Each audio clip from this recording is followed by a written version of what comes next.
¿Qué tal? Bienvenidos a un nuevo vídeo en el canal. Hoy vamos a hablar de unas cosas con mayor incógnita, ¿no? En el sector inmobiliario cuando empiezas, que es ¿compro mi vivienda o alquilo una vivienda? Es una pregunta que realmente no tiene una respuesta exacta porque depende del momento de la persona. Eso sí que podemos orientarla en base pues, a una serie de conceptos y sobre todo en base a una serie de objetivos que nos podamos poner. Las dos modalidades están bien, porque al final lo que estás haciendo es dar un paso adelante en la adquisición de nuevos inmuebles, y me explico. Si tú vives de alquiler o consideras vivir de alquiler porque quieres crecer en el sector inmobiliario, esa estrategia está bien. No consideremos que vivir de alquiler es tirar el dinero. No, eso es un error, porque al final es un servicio, estás viviendo, estás pagando por algo, y a lo mejor el dinero que tienes ahorrado lo puedes destinar para crecer en el sector inmobiliario comprando viviendas de inversión.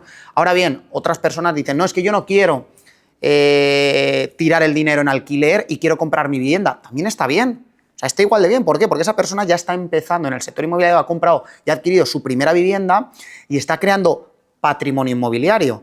Ahora bien, tenemos que saber diferenciar y tenemos que primero conocernos a nosotros mismos y saber en qué bando queremos estar desde el principio, porque el comprar tu primera vivienda tiene muchos beneficios y muchos hándicaps.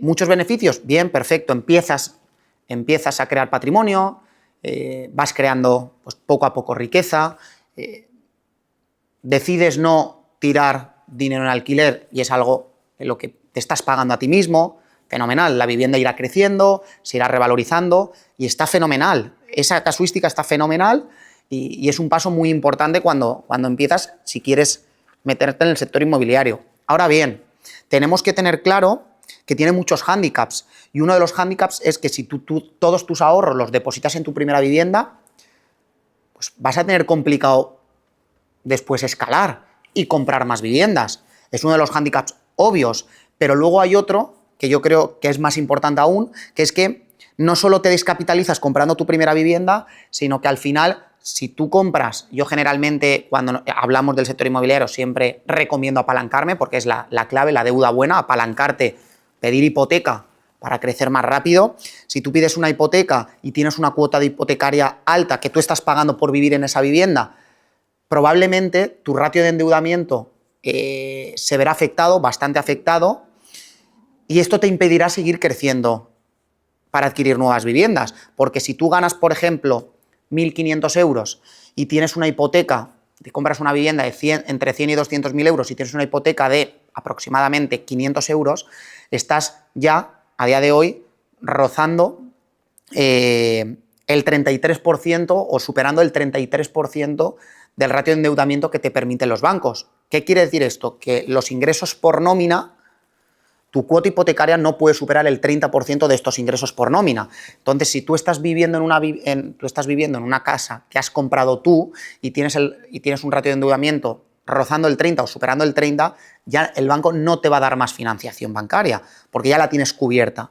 Entonces, este modelo no es escalable de primera. Por lo tanto, si lo que quieres es crecer y escalar en el sector inmobiliario, te recomiendo que vayas de alquiler, no tengas TIRBE, no tengas cuota hipotecaria y puedas crecer más fácil. ¿Por qué? Porque primero, los ahorros que tú tienes los depositas en inversiones inmobiliarias, pero esas inversiones inmobiliarias, esos pisos que tú adquieres, tienen un contrarresto de un ingreso. Entonces, si tú sigues ganando 1.500, pero tienes una vivienda que tienes una cuota hipotecaria, porque no compras vivienda de 200.000 euros, compras viviendas de en torno a 100, y tienes una cuota hipotecaria de 300 euros, pero esa vivienda la alquilas porque en torno a 100.000 euros, depende del formato, la puedes alquilar en diferentes zonas, las puedes alquilar entre 700 y 1.000 euros, estás cumpliendo los ratios de rentabilidad y estás generando un ingreso extra de 600, 500, 400 euros después de pagar tu cuota hipotecaria. A día de hoy, tus ingresos van a ser tus 1.500 de nómina, como en el modelo de antes, tus 1.500, pero adicionalmente vas a tener entre 700 y 1.000 euros extras de ingresos. Por lo tanto, tú ahora mismo, tu nivel de ingresos está entre 2.200 y 2.500 euros. Y tu ratio de endeudamiento va a ser esa cuota hipotecaria de en torno a 300, 350 euros. Por lo tanto, tú puedes seguir creciendo en el sector inmobiliario. Además, estás generando ingresos que te van a permitir generar nóminas extras. Y luego tú sigues viviendo de alquiler. Pero el alquiler no entra en el CIRBE, no entra como una deuda. O puedes vivir en casa de tus padres, o en casa, porque cada uno tiene una circunstancia, o en casa de un familiar, o en casa de la novia o del novio.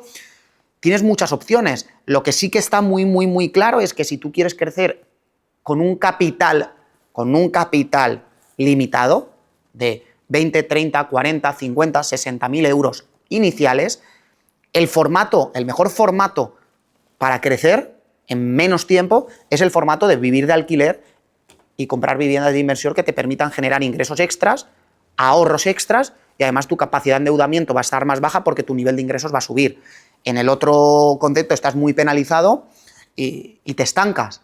Yo, obviamente, si ya me conocéis, he optado desde que me inicié en el sector por la parte de, al inicio vivía con mis padres porque tenía 24 o 25 años, cuando vine de México provocado por la pandemia y teletrabajaba aquí, por lo tanto pues podía utilizar la estrategia aún con mayor escalabilidad, y luego cuando he vivido de alquiler, pues he utilizado esta estrategia para seguir creciendo. ¿Podría haber vivido en una vivienda propia? Sí. ¿Lo hice? No, porque me penalizaba y era un impedimento para seguir escalando a mayor ritmo. Por lo tanto, las dos ideas están bien, las dos ideas os animo, porque al final te estás metiendo en el sector inmobiliario, estás creando unos hábitos, estás creando riqueza. Lo que sí que no animo es a vivir de alquiler y no hacer nada. Si tienes unos ahorros, muévelos. El dinero en el banco, pues, o no te da nada o te da un 1 en un depósito. La inflación en los últimos 3 años creo que ha sido de en torno al 15% en los 3 años posteriores a la pandemia, incluso un poco más. Por lo tanto, si tú hace 3 años tenías 10.000 euros en el banco o 4 años en la pandemia, a día de hoy, por el incremento del valor de la vida, esos 10.000 euros a día de hoy reales son 7.000 o 8.000 euros. Por lo tanto, 8.500 euros si vamos al 15%. Muévelo, empieza ayer, no esperes a tu mejor oportunidad. Si te cumplen los números, entra, empieza a mover el dinero, y creo que es una buena apuesta ambas, pero ten muy claro en qué lado de la balanza estás.